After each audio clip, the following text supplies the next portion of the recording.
Mesdames, Messieurs, bonjour. Merci d'avoir choisi dans votre après-midi de venir assister à cette conférence qui va vous parler de la sophroanalyse en essayant de ne pas faire quelque chose de trop scolaire, informatif, mais plutôt d'en faire en soi déjà une expérience de sophroanalyse. Qui connaît ici la sophroanalyse? Voilà, c'est pour ça que je suis là. C'est une méthode qui est née à la fin des années 1990 et qui s'est proposée au fil du temps de son évolution de passer d'une démarche centrée sur les mémoires intra-utérines, les mémoires dites prénatales, à une thérapie vraiment globale, invitant toutes les dimensions d'un individu, à savoir les dimensions émotionnelles, les dimensions physiques, les dimensions psychologiques, énergétiques et même spirituelles. À savoir que de séparer les méthodes qui consistent à mieux se connaître ou à gagner en mieux-être, eh bien c'est comme si on saucissonnait l'individu, on va soigner sa tête d'un côté, on va soigner le corps de l'autre, on va soigner l'énergie de l'autre. Et finalement, comment peut-on penser, réunifier une personne qui est divisée intérieurement si on utilise des outils que l'on sépare au lieu de les associer? Nous sommes peut-être séparés intérieurement, mais en fait, c'est surtout psychologiquement que nous le sommes, car nous sommes reliés. Nous sommes reliés tous ensemble. À l'heure actuelle, nos neurones sont en train de danser, de s'observer pour pouvoir en fait communiquer. Notre énergie est déjà en contact. Notre physique également, ne serait-ce que par les sens.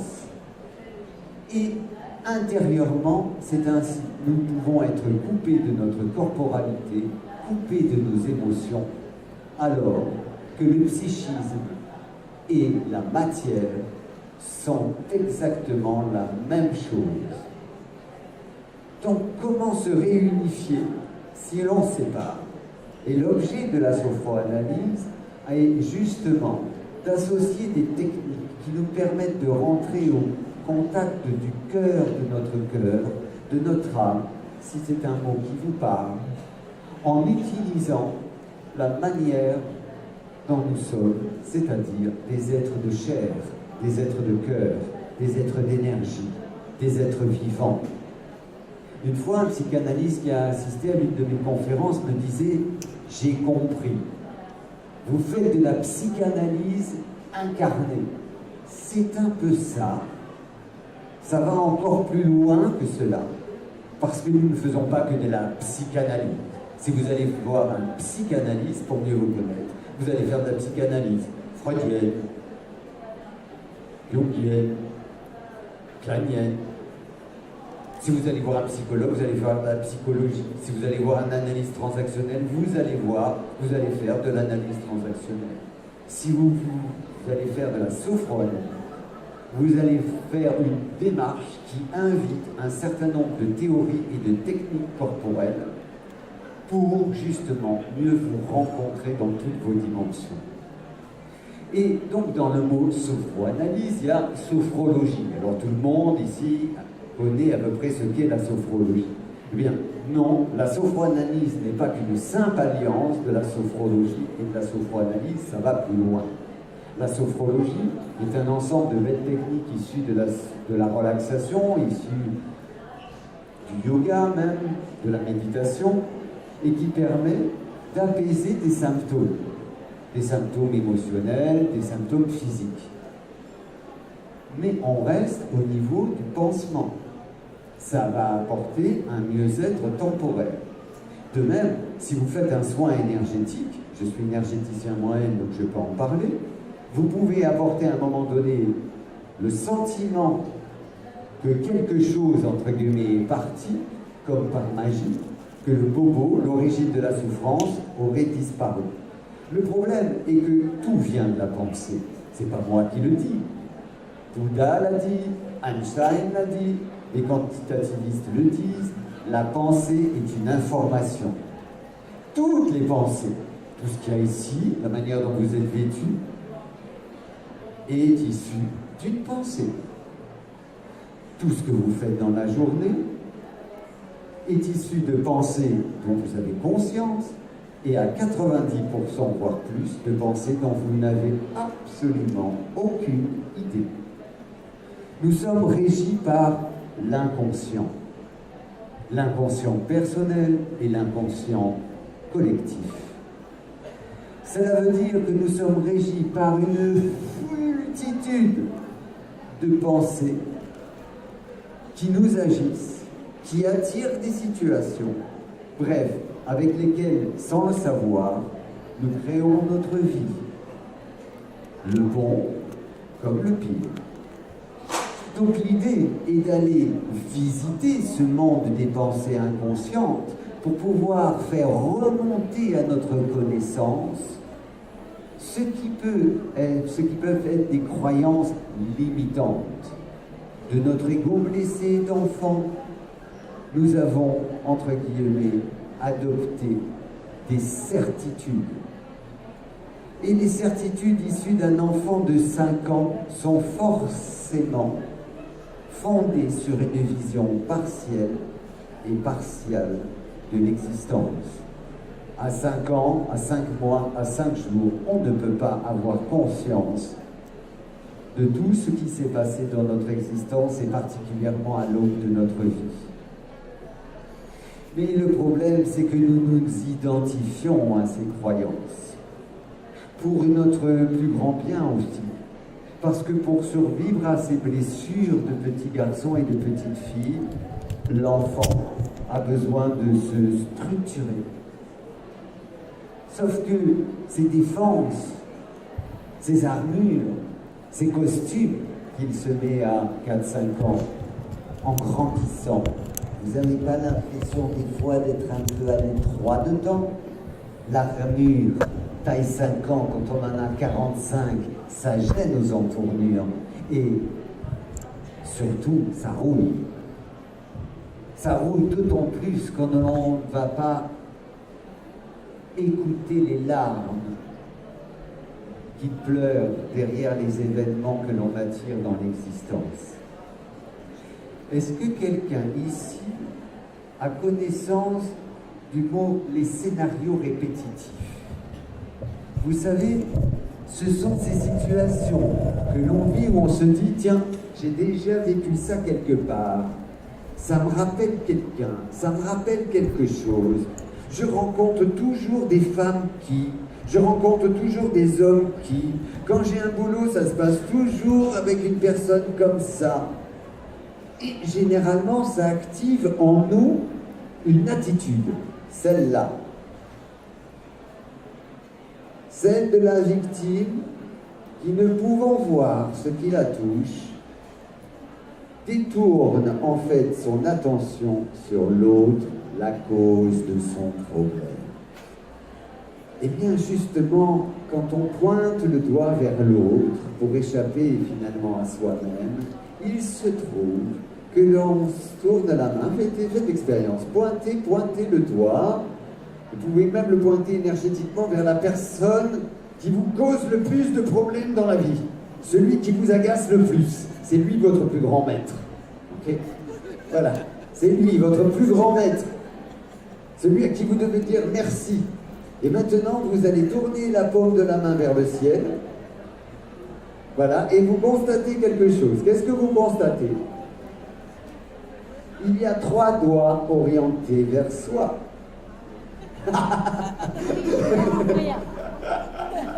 Je me suis dit, il pointe le doigt vers le ciel. Non, il est pour rien, lui, là-haut. Donc, ces 3 doigts pointés vers le ciel, après avoir accusé l'autre, il y a un autre travers. C'est l'accablement, l'auto-accablement, la culpabilité. Probablement, ce qui fait le plus souffrir l'humain, c'est de se sentir coupable de ce qu'il est. Et ça date Ça date, mesdames, messieurs, de l'aube de notre vie, et je vais y revenir, mais voire de plusieurs générations. Car cette culpabilité et ces souffrances se transmettent de génération en génération. Dans certaines cultures, on le sait depuis longtemps, 50 000 générations, 8 milliards d'ancêtres au minimum chacun. Ça en fait du monde. Quand on sait aujourd'hui que les traumatismes émotionnels se transmettent sur 3 générations, on a pu voir ça en épigénétique parce qu'on n'a pas pu déterrer les morts. Ça se transmet de génération en génération. Et c'est donc l'émotionnel, l'humeur qui régit les 95% de l'ADN dont on croyait qu'ils étaient jetables et qui servaient à rien. Tout notre être est en fait conditionné par des empreintes émotionnelles qui datent de notre histoire et qui datent de nos parents qui étaient des enfants. Avez-vous déjà imaginé votre père et votre mère en couche-culotte? Savez-vous que votre maman qui vous agace est une petite fille de 3 ans, comme vous? Savez-vous que votre père est un petit garçon aussi? C'est des choses dont on ne peut pas prendre conscience véritablement avec la tête. Ça devient vrai quand je les ressens. Parce que justement, la tête, il y a des choses qu'elle a fermées. Quand on est tout petit, quand on est un petit microbe dans le ventre de maman, quand on vient de naître, qu'est-ce qu'on est? Un être vivant tel une éponge. Une vraie éponge qui absorbe toutes les énergies et les émotions qui l'entourent. Savez-vous qu'un bébé, en fait, ça n'existe pas? Savez-vous qu'une maman, ça n'existe pas? Ce qui existe, c'est la fusion des deux. Un enfant n'a pas de frontières. Il ressent absolument tout ce que ressent son entourage et particulièrement sa maman. Et son papa, s'il s'en occupe, s'il est là. S'il est dans ce qu'on appelle le lien. La vie est une histoire de lien. Qu'est-ce qui nourrit un enfant, à votre avis? Le sein, les biberons ou l'amour? On sait aujourd'hui que sans amour, sans affection, l'évolution d'un enfant ne peut pas être harmonieuse, ne peut pas être équilibrée. Et même si on est aimant le plus que l'on peut en tant que parent, et c'est là où il faut qu'on se déstabilise, vous qui avez des enfants, c'est que de toute façon, nous sommes des humains et donc nous ferons des erreurs. Mais nos petites erreurs deviennent des trucs énormes, des icebergs pour un enfant. Pourquoi? Parce que si j'ai 3 jours, qu'à un moment donné, j'attends un petit peu longtemps, trop longtemps le biberon, ou que je pleure, que maman m'entende pas, ou qu'elle s'occupe de moi tout en faisant autre chose, je peux sentir, juste dans l'énergie, c'est pas une question de langage, qu'il y a quelque chose dans le lien qui ne s'est pas fait, ou qui risque de se couper, que je risque de perdre maman, que l'imagination d'un enfant va très très loin, que peut-être finalement elle ne s'intéresse pas à moi, que je dérange, que je n'ai pas été désiré. Bref, il y a, si vous le saviez, un nombre incalculable de raisons pour venir nourrir ce que j'appelle, sans me prendre pour Freud, le complexe d'incarnation. C'est-à-dire toutes les raisons possibles et inimaginables pour que le mental nourrisse l'idée que tel que je suis, finalement, je n'ai pas le droit d'exister. Que tel que je suis, je ne suis pas digne d'amour. La preuve, je me suis senti abandonné, j'ai pu me sentir dévalorisé, rejeté, humilié, voire maltraité, abusé. Il y a des enfants qui vivent des calvaires dont ils ne se souviennent même pas, des calvaires qu'on ne veut même pas reconnaître. Parce que reconnaître qu'on a été battu par sa mère, c'est admettre que maman était mauvaise. Or, savez-vous que même le pire des parents maltraitants reste sur un piédestal pour l'enfant? Parce que sans l'enfant, sans son parent, l'enfant n'est rien, l'enfant meurt. Et face à cette angoisse terrible pour l'enfant qu'il ressent, mais 10 000 fois plus qu'une angoisse que vous pourriez ressentir dans votre journée d'adulte, parce que c'est amplifié, parce que son système nerveux marche 10 000 fois plus vite que le nôtre actuellement, eh bien, il risque de mourir. Et donc, pour survivre, quelque chose va se passer dans sa tête, dans le psychisme. Des mécanismes de défense qui, heureusement, vont l'aider à survivre. Heureusement. Sans le développement de ce faux moi, c'est-à-dire d'un autre moi qu'il aurait pu être, d'un moi adapté, d'un moi qui va lui permettre d'être acceptable par ses parents, acceptable par la société, l'enfant ne peut pas évoluer, ne peut pas grandir. Il va grandir en s'adaptant aux attentes des autres, avec un sentiment à l'intérieur qui lui manque quelque chose. Et la croyance et l'identification dans ce manque fait qu'il va vouloir, en grandissant, compenser un sentiment de vide. Et comment? En allant chercher chez les autres la reconnaissance et l'amour qu'il n'a cru ne pas mériter de ses parents ou de son proche environnement. En cela, toute relation amoureuse est une projection venant compenser un sentiment de manque. Toute recherche de reconnaissance sociale dans le boulot, etc., vient essayer de combler un petit être à l'intérieur qui dit « reconnais-moi ». Et en cela, je mets le pouvoir dans les mains des autres d'assurer mon propre bonheur, de nourrir ma propre estime de moi. Et donc je continue à entretenir l'illusion que tel que je ne suis pas complet. Et c'est là la plus grande des illusions. Mais pour atteindre ça, pour atteindre ce sentiment que finalement, la première des clés pour être en paix et de pouvoir s'accueillir et s'accepter totalement, il va falloir traverser des résistances qui sont parfois des citadelles qui semblent imprenables.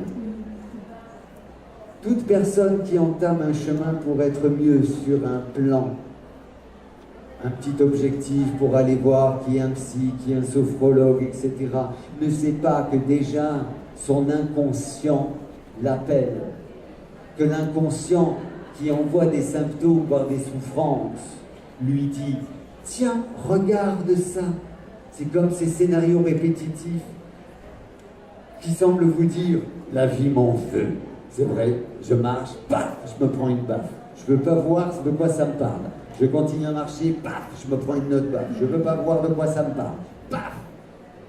On dit « La vie n'est pas gentille. » Non, la vie, elle nous dit « Regarde, tu as quelque chose à voir là, qui te concerne, qui parle de soi. » Toute souffrance est un appel à la reconnaissance de soi. Et cette souffrance-là appelle quoi finalement? De l'amour. Et cet amour-là, on croit être incapable de pouvoir se l'offrir. Et pourtant, nous en avons sacrément en réserve. Et parfois, ces résistances sont justement une forte résistance à l'amour de soi. Et pour traverser les résistances, eh bien, ce n'est pas à la tête qu'il faut le demander. La tête, elle a inventé un système pour te dire, surtout, ne va pas soulever le tapis sur lequel j'ai mis tant d'efforts pour bien cacher la poussière. Surtout, ne va ni au grenier, ni dans les caves, Il vaut mieux, en fait, rester avec le connu, même si celui-là est inconfortable, que d'aller soulever des choses dont tu ne sais pas du tout ce que tu vas découvrir. Ou alors, pour éviter d'aller voir, il y a aussi d'autres techniques. C'est de chercher une baguette magique pour enlever le bobo, sans savoir de quoi il s'agit. Il y a encore une autre technique qui est la fuite. Sauf que, mauvaise nouvelle, l'inconscient est toujours avec nous. Donc pour aller le rencontrer, il y a une technique assez simple. C'est de commencer par fermer les yeux. Et je vous invite à fermer les yeux pour juste un petit exercice de respiration. Fermez les yeux, déposez tout ce qui vous gêne et juste mettez-vous à l'écoute de votre souffle.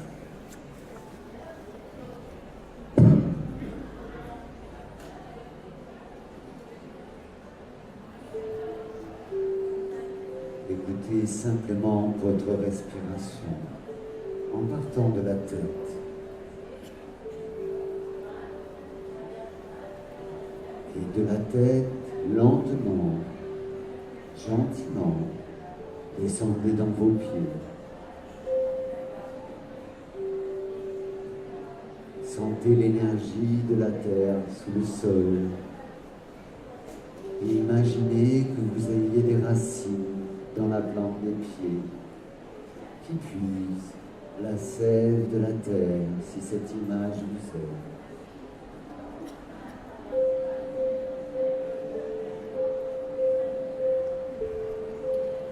Et laissez remonter en inspirant par la bouche, comme si vous teniez une petite paille, le souffle de la terre.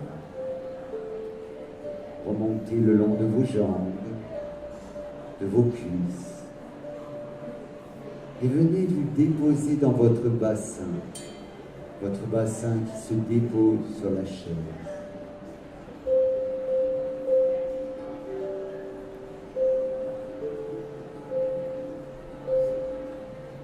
Et là, simplement, en respirant dans cet espace, invitez le mot confiance.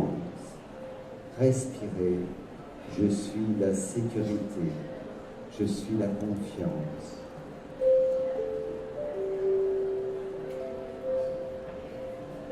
Je suis la sécurité, je suis la confiance.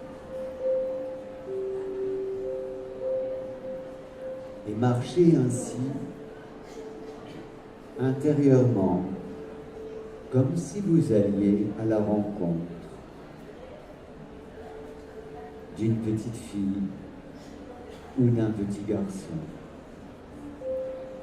de votre petit enfant intérieur. Laissez se dessiner peut-être un chemin dans la nature, à la montagne, à la mer, dans un jardin. Laissez venir les images. Et respirez l'énergie de cet enfant en vous, en le ramenant vers votre cœur. Votre cœur. Écoutez votre cœur, les battements de votre cœur. Ce cœur qui bat justement depuis que l'enfant a été conçu. Ce cœur qui nous donne une leçon permanente.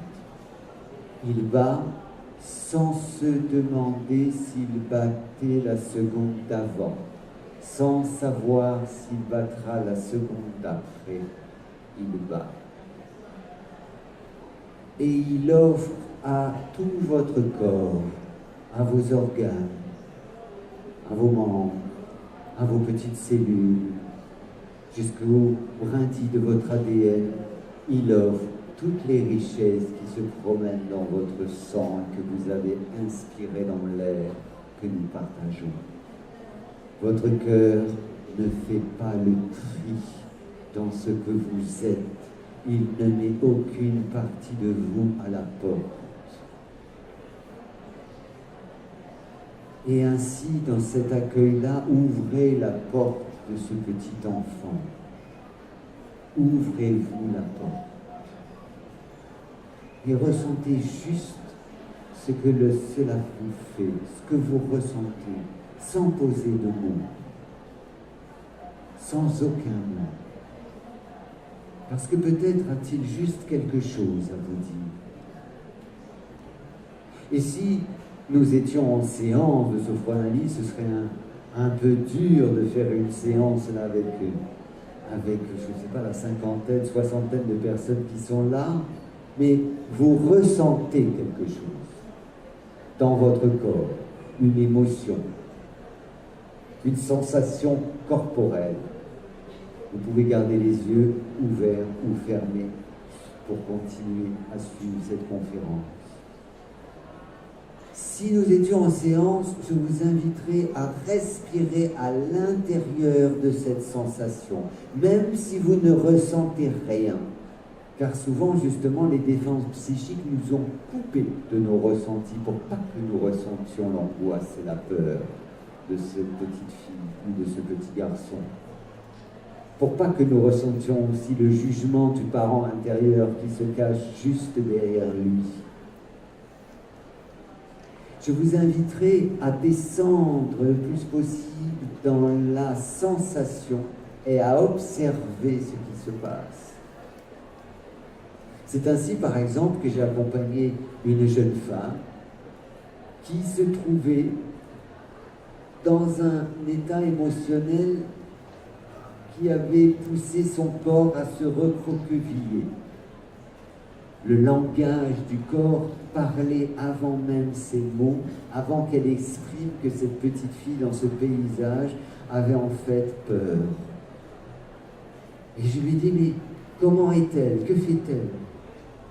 Et alors, je l'ai invitée à se lever et elle est allée en fait se cacher derrière un buisson, certes imaginaire, mais où elle a incarné la peur de cette petite fille. Elle est rentrée donc dans cette sensation qui l'a amenée à toucher les croyances qu'elle avait développées à l'égard notamment de sa mère et d'un sentiment de manque de valeur qu'elle avait à l'égard de sa mère. Et comme elle parlait de ça, je l'ai invitée à se relever, à revenir dans la personne qu'elle est ici et maintenant, parce qu'il ne s'agit pas d'aller faire un plongeon dans le passé. Le passé, ça n'existe pas. Le passé, il est révolu. Qu'il ait 10 000 ans, qu'il y ait 10 minutes, c'est fini. Ce qui reste, c'est l'empreinte émotionnelle. Ce qui reste du passé, c'est l'attachement, plus ou moins conscient, surtout inconscient, à des croyances qui ont été tissées dans le passé, dans le transgénérationnel. Si vous voulez y mettre le karmique, vous mettez le karmique. Mais tout se passe au présent. Donc aujourd'hui, au présent, elle est capable d'observer la peur de cette petite fille. Et nous l'invitons à ce moment-là à aller se déplacer dans cette peur, parce qu'elle a peur de sa mère à ce moment-là. On l'invite à se déplacer dans maman. Alors non pas qu'elle va faire la psychanalyse de maman, c'est déjà suffisant de faire la sienne, okay. Mais elle va en revanche visiter l'énergie de sa mère, qu'elle a ce qu'on appelle en psychanalyse introjectée, c'est-à-dire absorbée comme une éponge, et à laquelle une partie d'elle, ce qu'on appelle une sous-personnalité, elle est identifiée à cette partie. En allant visiter sa mère, elle a en fait perçu sa mère d'une manière dont elle n'avait pas absolument connaissance. Elle a ressenti certes la colère de sa mère, mais une colère qui donc elle l'avait fait sienne et qu'elle le désavouait. Elle a ressenti la peur de sa mère et le même sentiment d'abandon que la petite fille intérieure de la mère avait pu ressentir à l'égard de la sienne.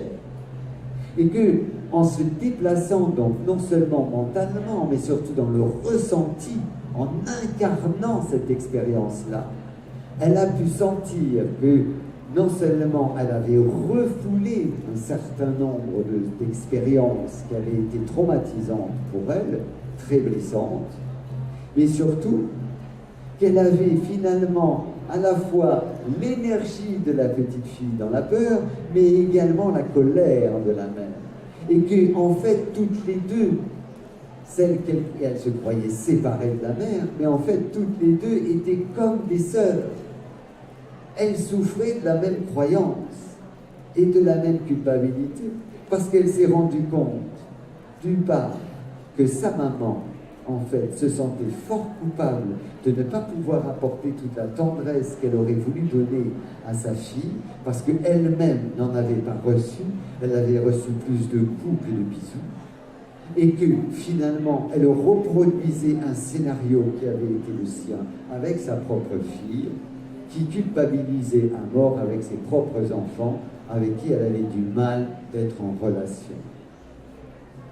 La compréhension d'un tel schéma qui est, je vais vite, qui est banal, très courant, et dont il faut sentir à quel point il est chargé de culpabilité, la compréhension simple ne suffit pas. Prendre conscience, c'est juste une étape. La psyché, comme le cerveau, comme notre corps, comme tout ce qu'il y a sur cette terre et dans l'univers, est quelque chose qui peut changer. Et alors, nous devenons beaucoup plus disponibles à ce que nous sommes réellement. La sophroanalyse n'a pas à vous dire qui vous êtes. Un sophroanalyste n'a pas à vous donner de conseils.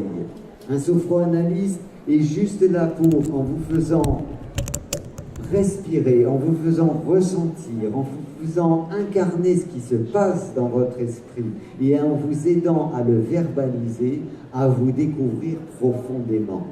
Ça peut donc vous permettre aussi bien de faire votre vaisselle plus en conscience et avec plus de joie, ou de sentir que vous avez une âme et que vous êtes l'enfant de Dieu. Mais cela, c'est à vous. Ce n'est pas au thérapeute de vous le dire. De même qu'un sophroanalyste n'est pas un guérisseur. Il n'y a personne, vous savez, sur ce salon qui puisse vous guérir, messieurs, dames. J'espère que vous en avez conscience. Ne vous laissez surtout pas avoir par des pubs qui vous diraient qu'avec ma technique, vous allez être une femme ou un homme heureux. Non, vous êtes la clé, la porte et ce qu'il y a derrière la porte. Vous avez tout en vous. Après, c'est une histoire de rencontre, une histoire de technique, une histoire d'approche aussi dans l'honnêteté, une autre histoire qui parle aussi de détermination. Si vous voulez changer, il faut à un moment donné être conscient qu'il y a un prix à payer. Ce prix, ce n'est pas le prix d'une formation à l'Institut européen de sophroanalyse, d'un stage ou d'une thérapie.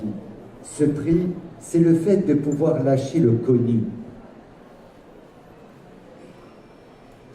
Freud disait lui-même que les malades, parce qu'il appelait ça des malades, il était médecin, que le malade ne veut pas guérir.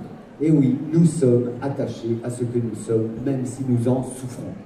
Eh bien, c'est ça qui peut changer. Si je suis déterminé à voir, et à voir en le ressentant, pas à le voir dans la tête ne peut voir que ce qu'elle veut. Si je suis déterminé à voir, alors je peux changer. Et l'autre clé, c'est la confiance. La confiance et la patience. Souviens, on vient me voir et on me dit « Ah là, en combien de séances tu vas régler mon problème ?» Ouh là là. Je ne règle le problème de personne. La sophroanalyse ne règle le problème de personne. Personne. Et on a quoi? 30, 40, 50, 60 ans? Ça veut dire une structure psychique qui s'est construite non seulement depuis toutes ces décennies, mais en plus avec les ancêtres. Et si telle est votre croyance, aussi l'histoire de votre âme. Donc ça peut ne jamais finir, cette histoire. Une thérapie de 150 ans, ça vous dit? Tout est une histoire à la fois d'objectif, qu'est-ce que je veux, et à la fois de ne surtout pas chercher à avoir un résultat. Parce que alors ça, le résultat dépend de quoi? Du passé. La liste au Père Noël, ce que je veux dans mon intention. Or, ce que je pose comme intention quand je commence un chemin vers moi-même est inspiré par le passé. D'accord? Est-ce que vous vous connaissez sans vos croyances limitantes? Est-ce que vous vous connaissez sans vos peurs? Non. Un jour, j'ai posé l'intention de changer, quitte à ne plus me reconnaître. Le chemin a été long et il ne cessera pas. J'apprends tous les jours en enseignant, j'apprends tous les jours en accompagnant. Mes étudiants sont les meilleurs professeurs de ce qu'il me reste à apprendre et à savoir sur l'âme humaine. Mais ce que je peux vous dire, c'est que les personnes qui viennent faire la formation ont un visage en arrivant et elles en ont un autre en repartant. Et ça, pour moi, c'est ma récompense. C'est de voir des personnes qui ont eu, parce qu'il faut une certaine forme de courage, le courage d'aller au cœur d'elles-mêmes, pour voir ce qui, dans leur cœur, générait de la peur, et pour y trouver aussi la ressource d'amour qui leur permet aujourd'hui de faire soit ce métier de sophranalyste, soit autre chose, en tout cas d'être des gens, des personnes ouvertes à la possibilité d'être heureux ici et maintenant. Et pourquoi? Parce qu'elles ont appris quelques petits trucs. Ne pas attendre. Ne rien attendre. Ne pas prétendre, ni savoir ce qui va se passer, ni même savoir ce qu'est l'autre, ni même savoir qui je suis. Et ne pas juger. Et avoir appris à quoi? À écouter. À s'écouter. Et à s'écouter de toutes ces fibres, pas qu'avec la tête. J'écoute avec mes doigts, avec les oreilles de mon cœur, avec mes orteils. J'écoute avec mes yeux, j'écoute avec mon nez. J'écoute. Et je suis ouvert à une clé fondamentale. Le pardon. Alors il ne s'agit pas du pardon du confessionnal. Non, non, non.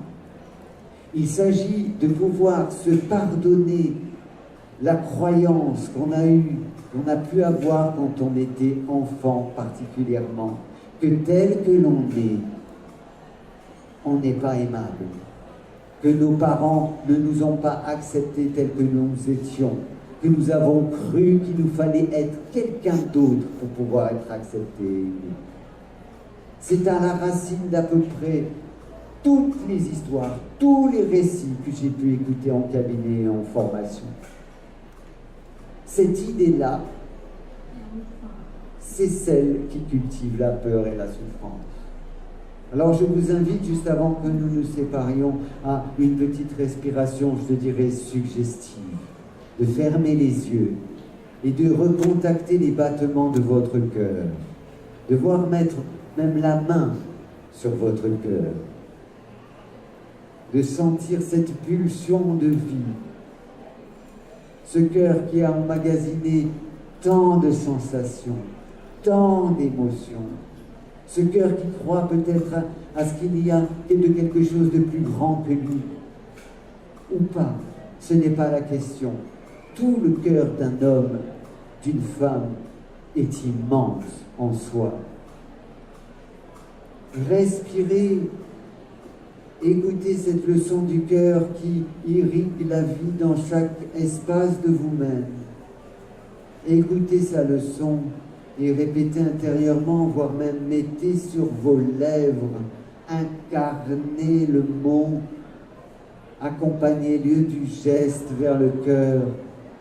Je m'accueille dans mon entièreté.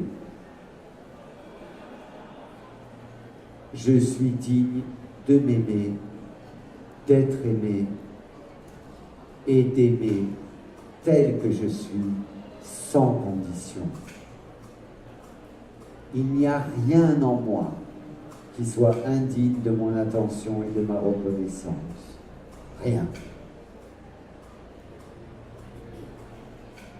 Et s'il y a une petite pensée qui souffle le contraire, pardonnez-lui, pardonnez-la à cette pensée.